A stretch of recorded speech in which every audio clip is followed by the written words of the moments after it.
Welcome back to my Colorado Mountain Garden. And today is March 17th, and I wanted to show you the tomatoes that I'm going to be growing this year. I will be starting them somewhere between the 24th and the 26th. So those of you that want to grow along with me, you can start watching then, but I just wanted to give you a heads up on what I'm growing and a few things that you're going to need.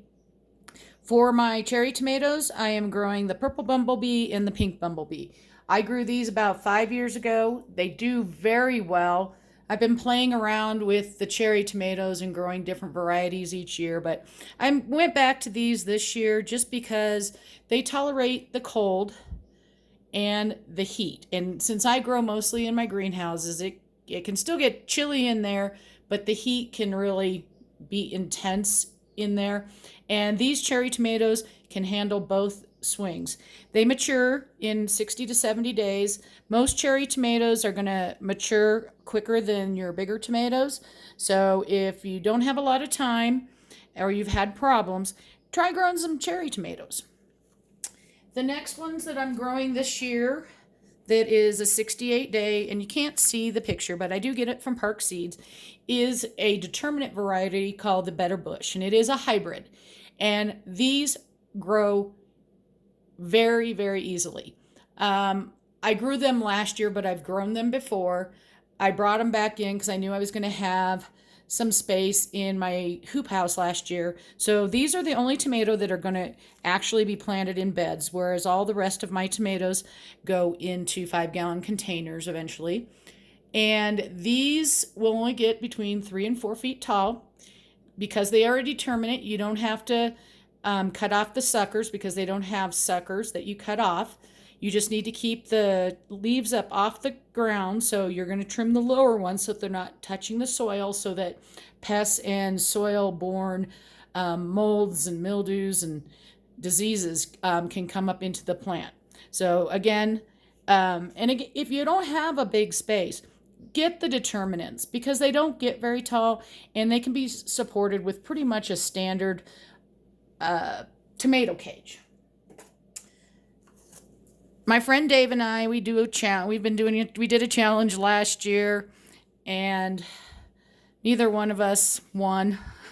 So this year we decided to go with some tomatoes that neither of us has grown. These are considered giant tomatoes, so they can get up to 2, maybe even 3 pounds. We'll see if we get that many. But we picked Carol Chico's Big Paste and the Dixie Golden Giant. One's 76 days to maturity, the other one's 77. We will have to make sure that these branches are supported if those tomatoes really start getting that big. But our challenge is how many ripe tomatoes from one plant of each one. We're just going to do a combined total of the 2 plants. And they have to be ripe, but if we have to ripen them indoors because we start running out of time to grow them, then that's okay. The Berkeley Tie-Dye Pink is another tomato that's bigger. I would say it's bigger than your fist. It's very flavorful, and it's also just really pretty on the outside. It is a 65 to 70 day tomato. It's indeterminate, so it will vine. And I picked this one again.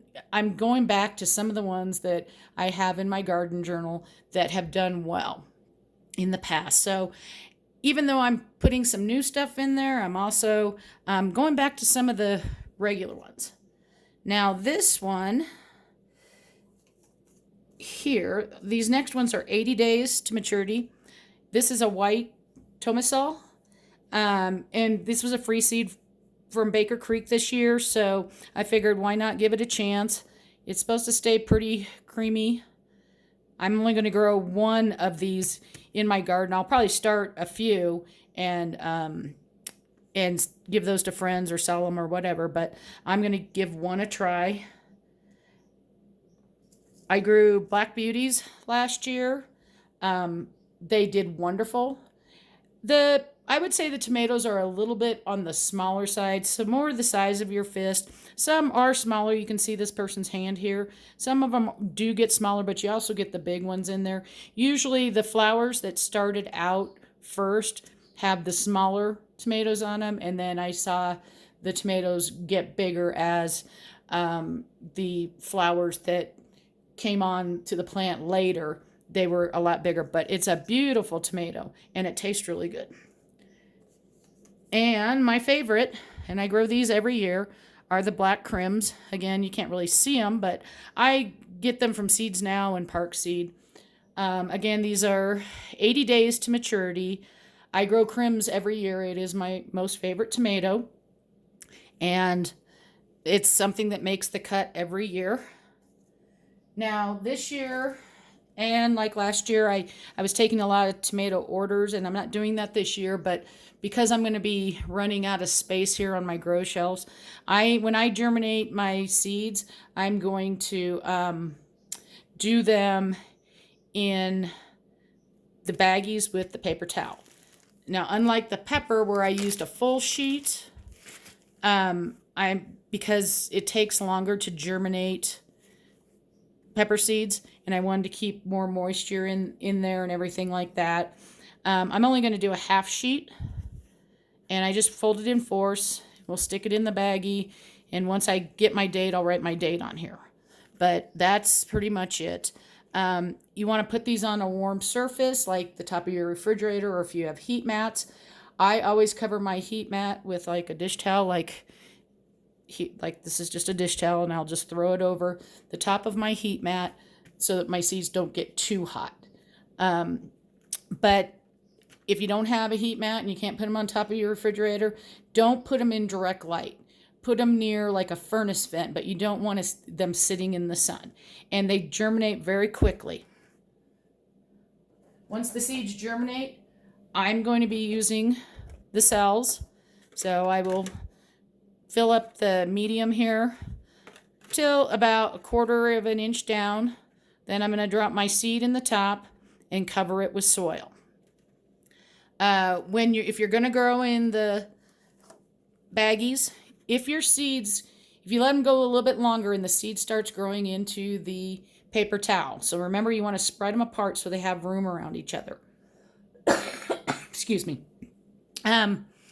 You want to make sure they have room around each other, and what that'll help do is if they get stuck and the root grows into the paper towel, you can just take a scissor and cut around that, and then just plant that seed and root with the little piece of paper towel and all. That paper towel will decompose. You don't have to worry about it, but then you're not damaging your roots.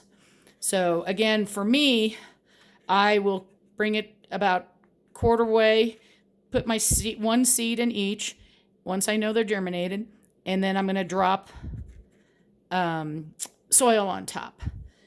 If you're going to plant directly into the soil, you want to fill up your cup, and you can use each side to tamp it down, or if you're using the peat pods, you'll open it up like we did in the peppers, so you can go look at that.